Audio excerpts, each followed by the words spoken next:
Viewers, Australia is irretrievable. When staying started feeling more expensive than leaving, when the Australian dream became an exit strategy.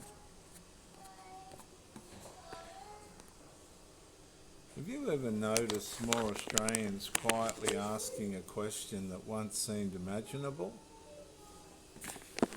Should we leave or stay?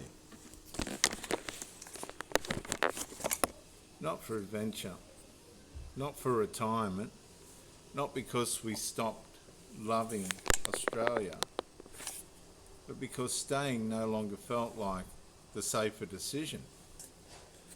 The Australian dream was never simply about owning a house.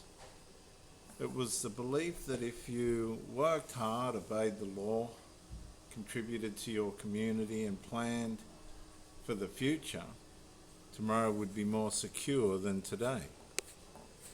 But slowly that confidence has begun to erode, and as a matter of fact, it's accelerating at an unprecedented rate. Housing moved further out of reach. Essential services became harder to access because of expense. Communities grew larger, commutes grew longer. Things changed faster than many people felt able to understand.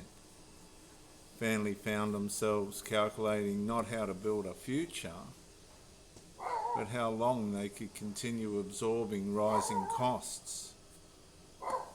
And the conversation changed. People once compared suburbs, now they compare countries.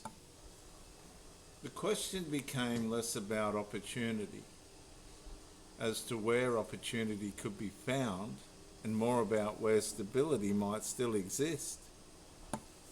For many Australians, the greatest loss was not just financial, it was psychological, based on the financial expense of living in that nation.